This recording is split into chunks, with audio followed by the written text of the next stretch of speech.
বিশাল আগুন, ভয়াবহ আগুন। এই আগুন নিয়ন্ত্রণে না আনতে পারলে বিরাট বড় একটা ক্ষতি হতে পারে। তাই চলপাল্টাই টিম আমরা চলে এসেছি প্রাণ দিয়ে চেষ্টা এই আগুন নেভানোর। রুমের মধ্যে আগুন, রুমের মধ্যে রয়েছে মোবিলের ড্রাম, তেলের ড্রাম, আরও অনেক কিছুই। দেখুন আগে কিভাবে আগুন ধরেছে। রান্না করা অবস্থায় গ্যাসের পাইপ লিক করে আগুন। দুজনেই ভয়ে রুম থেকে তৎক্ষণাৎ বেরিয়ে পড়ে এবং আগুন আস্তে আস্তে ছড়াতে শুরু করে। অনেকক্ষণ জ্বলেছে, প্রায় 15-20 মিনিট হবে। তা তো যাওয়াই যায় না তো।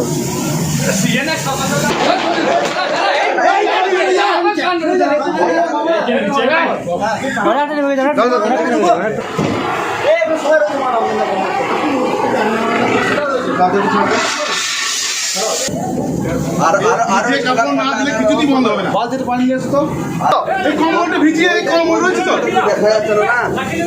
দেখতে পাচ্ছে না, এটা দেখতে পাচ্ছে না। তার আগেই ভর্তি হয়ে গেল।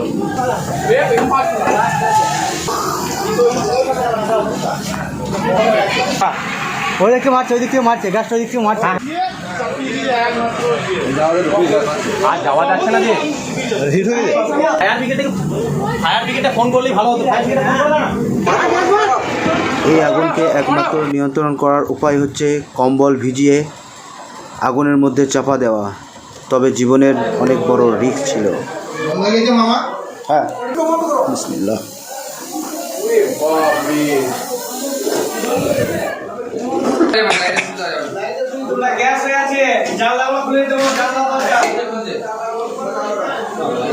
সিলিন্ডার বাইরে নিয়ে এসো তো। এই চটটা নিয়ে ধরো, চটটা ধরো। আনালে গড়িয়া বার করে অসুবিধা কি আছে? চলো চলো,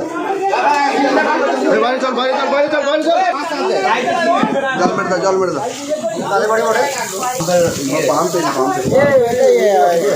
গ্যাসটা খুলে দাও, গ্যাসটা খুলে দাও, গ্যাসটা খুলে দাও।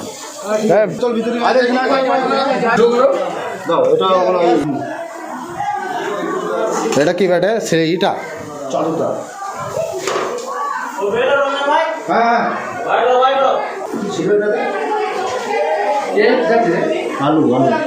ও উল্টিন দাও না মামা, বহুত গরম হয়ে আছে মামা, হাত দাও না। আলহামদুলিল্লাহ, আজ আমরা একটা বড় বিপদ থেকে রক্ষা পেলাম। হয়তো ইলামবাজারের অনেক ক্ষতি হতে পারত। এই আগুন চারিদিকে ছড়িয়ে যেত। ধন্যবাদ জানাই কাশেম ভাই, বাবু ভাই এবং রাকেশ ভাইকে এবং চলপাল্টাইয়ের সকল টিমকে। সকলেই চলপাল্টাইয়ের সাথে থাকুন, সকলেই ভালো থাকুন, সুস্থ থাকুন। সকলকেই ধন্যবাদ।